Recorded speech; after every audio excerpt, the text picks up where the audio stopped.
Hello everyone, welcome to GK express. આજે ચર્ચા કરવાની છે બંધારણની રિવિઝન સિરીઝનો ભાગ 2। કાલે ઓલરેડી ભાગ 1 મૂકી દીધો છે, એની લિંક ડિસ્ક્રિપ્શનમાં છે। પહેલાં એ ભાગ પૂરો કરી નાખજો, પછી ભાગ 2 જોજો, જેથી કરીને આપણા બંધારણનો જે ટોપિક વાઇઝ ચેપ્ટર વાઇઝ આપણે ચાલી રહ્યા છે એમાં તમને ઉપયોગી બની શકે। બરાબર, ચેનલમાં નવા હો તો પ્લીઝ સબસ્ક્રાઈબ કરજો। આવનારી કોઈ પણ એક્ઝામ માટે આપણે જો કોઈ યુટ્યુબમાં સિરીઝ શરૂ કરીએ છીએ, ક્વેશ્ચન સિરીઝ, તો તમને નોટિફિકેશન મળી રહે। સબસ્ક્રાઈબ કરજો, આપના મિત્રો સાથે શેર કરજો, અને ટેલિગ્રામ ચેનલની લિંક મેં ડિસ્ક્રિપ્શનમાં મૂકેલી છે, ત્યાંથી ટેલિગ્રામ જોઈન કરી લેજો, જેથી આની પીડીએફ તમને ત્યાં આગળ મળી રહે। બરાબર, ચર્ચા કરીએ। અહીંયા આગળ પ્રથમ પ્રશ્ન છે કે નીચે આપેલા વિધાનો પર વિચાર કરો। બરાબર, હવે લેવલ બદલાણું છે તો આપણે લેવલવાળા જ ક્વેશ્ચન લઈશું મિત્રો। બરાબર, જોઈએ। પહેલું વિધાન છે કે 1857ના વિપ્લવના પ્રત્યાઘાત સ્વરૂપે 1858માં કંપની શાસનનો અંત આવ્યો। વિધાન સાચું છે મિત્રો। ઓબ્વિયસલી 1857નો વિપ્લવ થયો હતો। બરાબર, એ વખતે એના પ્રત્યાઘાત સ્વરૂપે 1858ની અંદર એક એક્ટ આવે છે, ભારત શાસન અધિનિયમ, જ્યાં સીધું જ રાણી વિક્ટોરિયા ઇંગ્લેન્ડથી પોતાનું શાસન ભારતમાં કરશે। બરાબર, એટલે કંપની શાસનનો ત્યાં આગળ અંત આવશે। બરાબર, અને તાજનું શાસન શરૂ થશે, જે 1947 સુધી ચાલશે। બરાબર, અને 1947માં આપણને આઝાદી મળે છે, આપણે બધા જાણીએ છીએ। તો પહેલું વિધાન સાચું છે। બીજું વિધાન જોઈએ। 1857ના વિપ્લવ વખતે ભારતના ગવર્નર જનરલ લોર્ડ ડેલહાઉસી હતા। આ વિધાન ખોટું છે। ભારતના ગવર્નર જનરલ લોર્ડ ડેલહાઉસી નહોતા। કોણ હતું? લોર્ડ કેનિંગ હતા। કોણ હતા? Lord canning. બરાબર, જે એવું કહી શકાય કે ભારતના છેલ્લા ગવર્નર જનરલ અને ભારતના પ્રથમ વાઇસરોય પણ લોર્ડ કેનિંગ જ હતા। એ કેમ હતા? બરાબર, પ્રથમ વાઇસરોય એ જોઈએ, ભારત શાસન અધિનિયમ આખો ભણવાનો જ છે આપણે પાછળની સ્લાઇડમાં। બરાબર, તો આનો જવાબ શું બન્યો? લોર્ડ કેનિંગ નહીં, લોર્ડ ડેલહાઉસી નહીં, લોર્ડ કેનિંગ હતા। એટલે બીજું વિધાન ખોટું છે, પહેલું સાચું છે, એટલે આપણો જવાબ આવશે માત્ર 1। બરાબર, ચાલો ચર્ચા કરીએ આગળ, ડિટેલમાં સમજીએ હવે કે 1858 ભારત શાસન અધિનિયમ શું કહેતો હતો। તો આ કાયદા અંતર્ગત ભારતનું જે શાસન હતું એ બ્રિટિશ તાજ હેઠળ, બ્રિટિશ તાજ એટલે કે સીધું જ મહારાણી વિક્ટોરિયા ત્યાં ઇંગ્લેન્ડમાં હતા, એમના અધીન ચાલુ ગયું। બરાબર, એટલે કે ત્યાંની સંસદ હવે ડાયરેક્ટ શાસન કરશે ભારતમાં। બરાબર, હવે ગવર્નર જનરલનું જે પદ હતું એ નામ બદલીને વાઇસરોય કરી નાખવામાં આવ્યું। બરાબર છે, ગવર્નર જનરલનું પદ બદલીને વાઇસરોય કરી દેવામાં આવ્યું। હવે આપણે ચર્ચા કરીએ, કેટલીક વસ્તુ ચર્ચા કરીએ। જો આપણે ભણ્યા હતા કે બક્સરના યુદ્ધ પછી 1965ની અંદર રોબર્ટ ક્લાઇવ એક શું હતું? બંગાળનો ગવર્નર હતો, બંગાળનો ગવર્નર બન્યો હતો। તો બંગાળનો પ્રથમ ગવર્નર પૂછાય, બરાબર, તો આપણે રોબર્ટ ક્લાઇવને લખીએ છીએ। બરાબર, ઓકે। ત્યારબાદ આપણે વાત કરીએ તો 1765ની વાત છે। હવે 1773નો જે એક્ટ આવે છે, રેગ્યુલેટિંગ એક્ટ, એમાં બંગાળનો જે ગવર્નર હોય છે એને ગવર્નર જનરલ બનાવવામાં આવે છે। બરાબર, તો પ્રશ્ન પૂછાય કે બંગાળનો ગવર્નર જનરલ પ્રથમ કોણ હતો? તો કોણ હતો? વોરન હેસ્ટિંગ આપણે ભણ્યા હતા। કોણ હતો? Warren Hastings. બરાબર, હવે 1833નો જે ચાર્ટર એક્ટ આવે છે એ એક્ટમાં એવી જોગવાઈ આવે છે કે ભાઈ બંગાળનો જે ગવર્નર જનરલ હશે એ શેનો ગવર્નર જનરલ કહેવાશે? તો કે ભાઈ ભારતનો ગવર્નર જનરલ કહેવાશે। બરાબર, ભારતનો ગવર્નર જનરલ કહેવાશે। બરાબર, તો એ કોણ બન્યું હતું? પ્રથમ વિલિયમ બેન્ટિક। કોણ બન્યું હતું? William Bentinck. અને હવે આપણે આગળ વધ્યા અને 1858નો જે એક્ટ આવ્યો એ એક્ટમાં જે ભારતનો ગવર્નર જનરલ હતો એ ચાલતો એ વખતે 1858માં કેનિંગ હતા। કોણ હતા? કેનિંગ। અને કેનિંગને મહારાણી વિક્ટોરિયા એવું કીધું કે ભાઈ હવે તમે કંપની શાસન હેઠળ કામ નથી કરતા, હવે તમે અમારા અંતર્ગત કામ કરશો। ઓકે, તો અમે તમને ગવર્નર જનરલનું પદ છે એની જગ્યાએ તમને સત્તા તો એટલી જ આપીશું, પણ અમે ગવર્નર જનરલની જગ્યાએ તમને વાઇસરોય તરીકે ઓળખાવીશું। બરાબર, તો 1828ની અંદર ભારતનો ગવર્નર જનરલ છેલ્લો કહી શકીએ તો કોણ હતું? કેનિંગ। અને 1858થી પછી વાઇસરોયનું પદ શરૂ થયું, તો કેનિંગને વાઇસરોય નામે પણ ઓળખવામાં આવ્યા, એટલે કે કેનિંગ વાઇસરોય પણ બન્યા। તો ભારતના પ્રથમ વાઇસરોય પણ કોણ કહેવાશે? કેનિંગ। પછી છેલ્લે આપણે ભારતના પછી ગવર્નર જનરલનું પણ પદ ચાલુ થાય છે થોડાક સમય પછી, અને પછી છેલ્લા ગવર્નર જનરલ આપણે 1947ની અંદર આપણે કોને જોઈએ છીએ? તો કે ભાઈ માઉન્ટ બેટન આપણે જાણીએ છીએ। બરાબર, ચાલો, તો તો આ આખી ડિટેલ ચર્ચા કરી, શરૂઆતથી લઈ એન્ડિંગ સુધી તમારા જેટલા કન્ફ્યુઝન હતા ગવર્નર જનરલ ને વાઇસરોયના એ મેં દૂર કરવાનો પ્રયાસ કર્યો, બરાબર છે. હવે જોઈએ ભારતનું શાસન બ્રિટિશ તાજથી હવે પ્રત્યક્ષ રૂપે થવા લાગ્યું. પહેલાં તો બ્રિટિશ તાજ હતો, એ કંપની પર પ્રેશર કરતી અને કંપની એ ભારતમાં શાસન કરતી, પણ હવે પ્રત્યક્ષ રૂપથી એ બ્રિટિશ તાજ એટલે કે ત્યાંના રાણી વિક્ટોરિયા જે સંસદ હતી એ ડાયરેક્ટલી શાસન કરશે, બરાબર. હવે આપણે જાણીએ છીએ કે બોર્ડ ઓફ કંટ્રોલનું શરૂઆત બોર્ડ ઓફ કંટ્રોલની ગઠન કરવામાં આવ્યું હતું 1784નો જે પીટ્સ એક્ટ આવ્યો હતો એ અંતર્ગત, બરાબર.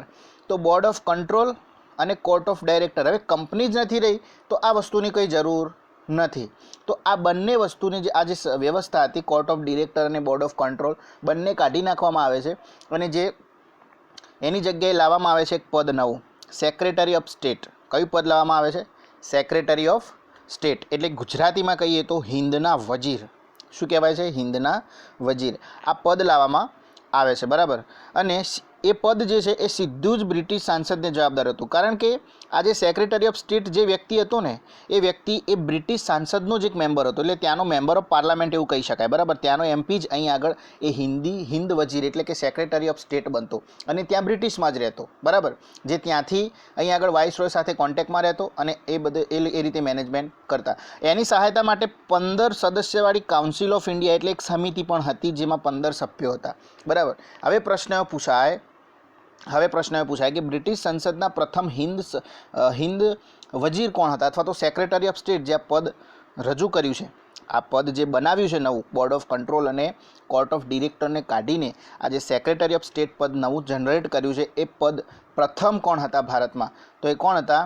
યાદ રાખજો, યાદ રાખીશું લોર્ડ સ્ટેનલી. કોણ હતા?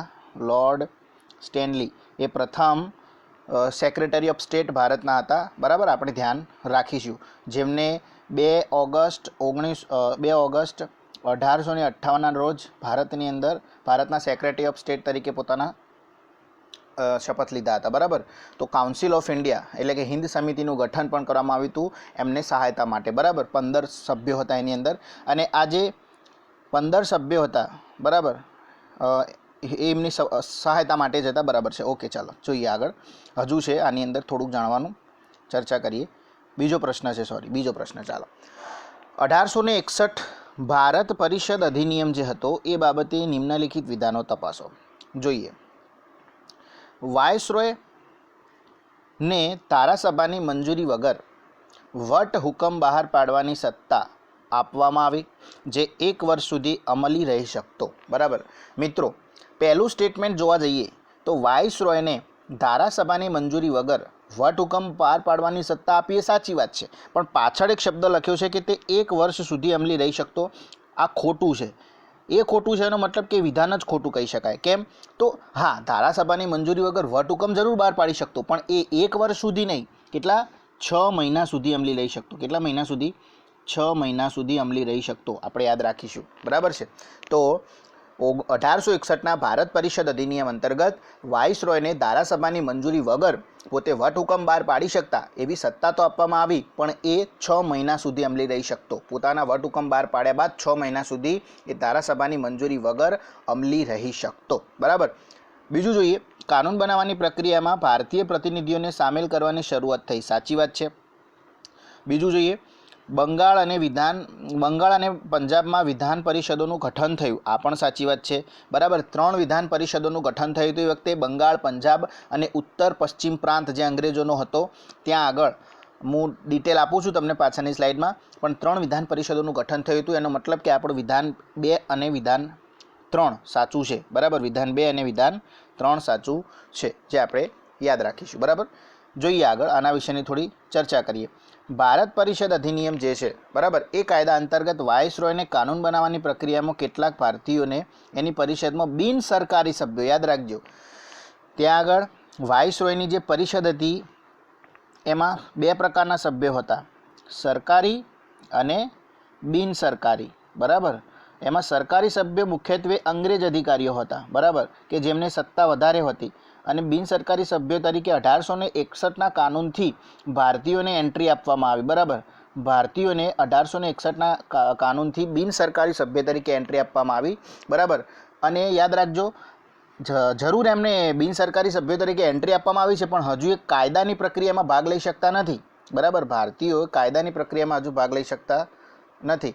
બરાબર, ખાલી સલાહ આપી શકે છે, હજુ પૂરેપૂરી સત્તા આપવામાં આવી નથી. બરાબર, હા, પણ એમને એ પ્રક્રિયામાં સામેલ કરવામાં આવ્યા. બરાબર, એમને પૂરેપૂરી સ્વાયત્તા હજુ આપવામાં આવી નથી. પૂરેપૂરી સ્વાયત્તા ક્યારે આપવામાં આવશે? આપણે બધા જાણીએ છીએ કે 1909નો જે એક્ટ આવશે ને, મોર્લે મિન્ટો એક્ટ, એની અંદર એક કાયદાકીય સભ્ય તરીકે નિમણૂક કરવામાં આવશે કે જે કાયદાકીય કહેવાય ને કે પ્રોસેસમાં સલાહ આપી શકે પોતાની, મતલબ કે સ્વાયત્ત સભ્ય તરીકે નિમણૂક કરવામાં આવશે. અને આપણે બધા જાણીએ છીએ સત્યેન્દ્ર પ્રસાદ સિન્હા પ્રથમ કાયદાકીય રીતે વિધિક રીતે એક સભ્ય અંગ્રેજોએ નિમ્યા હતા. બરાબર, તો સત્યેન્દ્રનાથ સિન્હા એ આપણે સત્યેન્દ્ર પ્રસાદ સિન્હા, નાથ નહીં હો, સત્યેન્દ્ર પ્રસાદ સિન્હા આપણે બધાએ જાણીએ છીએ. બરાબર, તો આ કાયદા અંતર્ગત કાનૂન બનાવવાની પ્રક્રિયામાં કેટલાક ભારતીયોને તેની પરિષદમાં બિનસરકારી સભ્યો, સરકારી સભ્યો નહીં હો, બિનસરકારી સભ્યોના રૂપમાં પસંદગી કરી શકતા હતા. અને આમ 1862માં લોર્ડ કેનિંગે 3 ભારતીયોની નિમણૂક કરી. કયા કયા 3 ભારતીય હતા? પટિયાલાના રાજા, બનારસના રાજા અને સર દિનકર રાવ. આ 3 બિનસરકારી સભ્ય તરીકે વાઇસરોયની કાઉન્સિલની અંદર 1862માં લોર્ડ કેનિંગ દ્વારા નિમાયા હતા, જે આપણે ધ્યાન રાખીશું. બરાબર છે, જોઈએ આગળ. આ કાયદા અંતર્ગત મદ્રાસ અને મુંબઈ પ્રાંતોને વિધાયિકા સંબંધિત શક્તિઓ પુનઃ અર્પણ કરી વિકેન્દ્રીકરણની શરૂઆત થઈ. બરાબર, ચલો પહેલાં આપણે શું જોયું? તો આ કાયદા અંતર્ગત કાનૂન બનાવવાની પ્રક્રિયામાં કેટલાક ભારતીયોને બિનસરકારી સભ્યો તરીકે એન્ટ્રી આપવામાં આવી. બરાબર, 3 જણાના નામ આપણે જોયા, પટિયાલાના રાજા, સર દિનકર રાવ અને બનારસના રાજા. બીજું આપણે શું જોઈશું?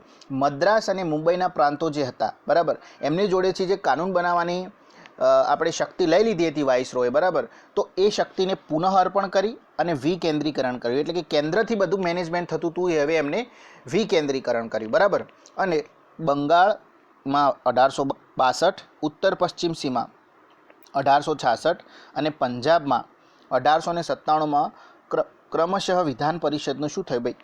ગઠન થયું. બરાબર છે, વાઇસરોયની પરિષદમાં કાર્ય સંચાલન માટે અધિક નિયમ અને આદેશ બનાવવાની શક્તિ પ્રદાન કરાઈ. બરાબર, લોર્ડ કેનિંગ દ્વારા 1869માં પ્રારંભ કરવામાં આવેલ પોર્ટફોલિયો પ્રણાલીને આ કાયદા અંતર્ગત માન્યતા આપવામાં આવી. બરાબર મિત્રો, પોર્ટફોલિયો પ્રણાલી એટલે કશું જ નહીં. લોર્ડ કેનિંગ છે વાઇસરોય, બરાબર, અને વાઇસરોયની જે પરિષદ છે એને સલાહ કરવા માટેની. બરાબર, તો એ પરિષદના જે સભ્યો છે એ સભ્યોને અલગ અલગ ડિપાર્ટમેન્ટ આપી દેવાના. બરાબર, કે ભાઈ આ સભ્ય છે એ 2 ડિપાર્ટમેન્ટ સંભાળશે, આ સભ્ય 2 ડિપાર્ટમેન્ટ સંભાળશે, આ સભ્ય 1 ડિપાર્ટમેન્ટ સંભાળશે. તો આ રીતે ડિપાર્ટમેન્ટોની જે વહેંચણી કરવામાં આવતી કેનિંગના અથવા તો જે વાઇસરોય છે એના સભ્યોને, તો એને આપણે પોર્ટફોલિયો પદ્ધતિ કહીએ છીએ. અને પોર્ટફોલિયો પદ્ધતિના જનક કોણ છે? તો કે ભાઈ લોર્ડ કેનિંગ, જેનો શરૂઆત 1859માં કરી હતી, પણ એને કાનૂની માન્યતા આ જે પરિષદ અધિનિયમ છે, આ અધિનિયમ અંતર્ગત 1861ના અધિનિયમ અંતર્ગત આપવામાં આવી. આપણે ધ્યાન રાખીશું. તો આ કાયદામાં આપણે કેટલી વસ્તુ જોઈ? 4 વસ્તુ.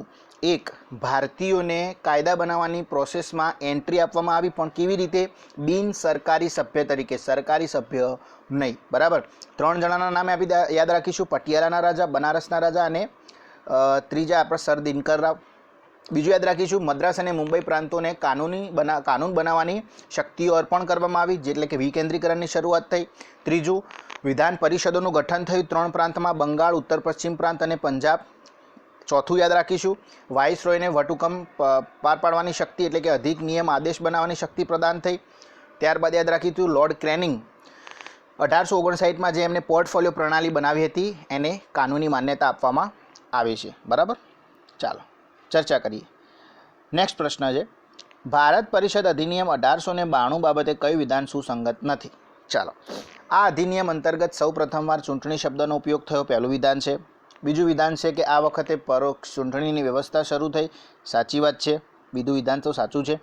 વિધાન પરિષદના કાર્યમાં વૃદ્ધિ કરી સભ્યોને બજેટ પર ચર્ચા કરવાનો અધિકાર અપાયો, બીજું વિધાન પણ સાચું છે. કેન્દ્રીય અને પ્રાંતીય વિધાન પરિષદમાં બિનસરકારી સભ્યો જે હતા એમની સંખ્યામાં વધારો કરાયો, ત્રીજું વિધાન પણ સાચું છે. એનો મતલબ કે પહેલું વિધાન સુસંગત નથી. યાદ રાખજો, આ અધિનિયમની અંદર પરોક્ષ ચૂંટણી વ્યવસ્થાની શરૂઆત જરૂરથી થઈ હતી, પણ ચૂંટણી શબ્દનો ક્યાં ઉપયોગ થયો નથી, જે આપણે ધ્યાન રાખવું પડશે. આ પ્રકારના વિધાન જીપીએસસી મૂકી શકે છે અને તમને ભરમાઈ શકે છે. બરાબર, ચાલો હવે ચર્ચા કરીએ નિમ્નલિખિત કયા કાયદા અંતર્ગત મુસ્લિમ સમુદાય માટે અલગ મતદાર મંડળની જોગવાઈ કરવામાં આવી હતી, બરાબર. તો કયા કાયદા અંતર્ગત આપણે બધા જાણીએ જ છીએ, કાયદો હતો મોર્લે મિન્ટો એક્ટ, બરાબર. મોર્લે મિન્ટો એક્ટ અથવા તો એ કાયદાને આપણે કહીએ છીએ ભારત પરિષદ અધિનિયમ, Morley Minto act, Morley Minto act, બરાબર. મોર્લે મિન્ટો એક્ટ, બરાબર. આ મોર્લે મિન્ટો એક્ટ જે હતો એની અંદર મુસ્લિમ સમુદાયને અલગ મતદાર મંડળની જોગવાઈ કરવામાં આવી હતી.